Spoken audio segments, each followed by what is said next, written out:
When shall men hear the words of Adonai Jehovah? It is written,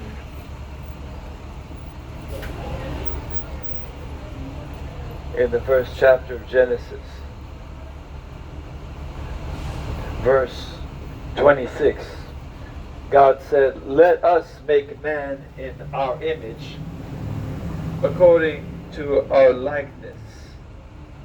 Let them have dominion over the fish of the sea, over the birds of the air, and over the cattle, over all the earth, and over every creeping thing that creeps on the earth."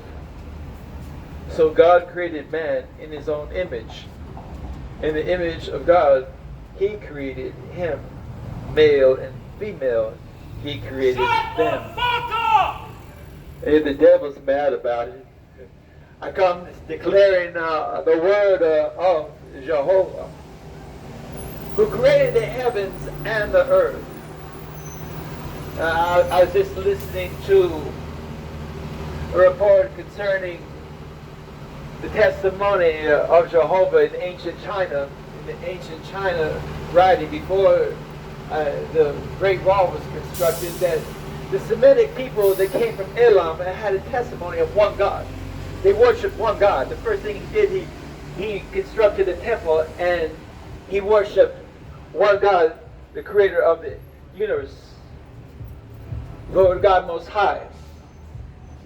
And so we find that most ancient testimony, before there was idolatry, before there was what we now call paganism, multiple gods, the people knew of He who destroyed the first generations with a flood, causing the sea to rise even above the Himalayas. But this mystery I come today with concerning in whose image was Eve made when the Almighty said, "Let us make man in our image." I point out to those of a scientific mind of the human tree, the DNA of humanity being traced down to two types. We see there's male and there's female, but I can point again to even the hair on our head.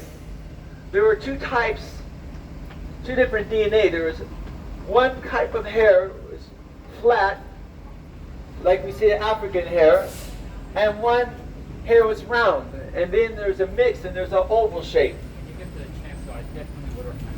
But the DNA of humanity, beginning with one blood, of one man and one woman, began with these two who were created in the image of the persons of the Elohim.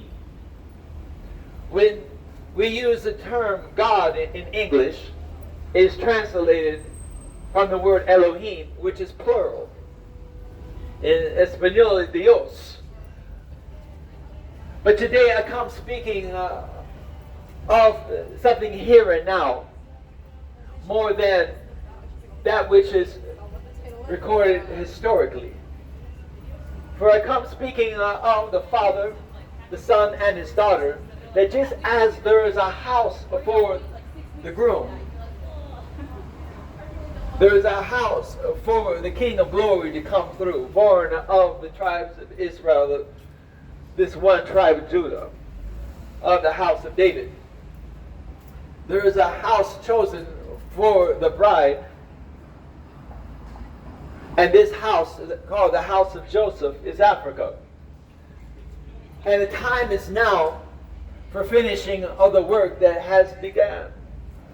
The foundation has been laid, and the door is He who laid down His life to redeem whosoever would to come into His kingdom. But now we have the hour of the daughter, the lifting of the heads. The daughters, I come speaking of that which was before the curse. And there's much deliverance to happen in our generation. For we have suffered much from rebellion, rebellion being a reaction to oppression from all manners of peoples. Peoples being exploited, different nations exploiting one another, and even of the curse, exploitation of the daughters of women being treated as cattle rather than as the beings equal partners, even the mother's the carrier of life. Today I come speaking of Queen Shamia, that the hour of the daughter is at hand. And this is the very beginning, where you see where it all began. A she in whose image Eve was made. Amen.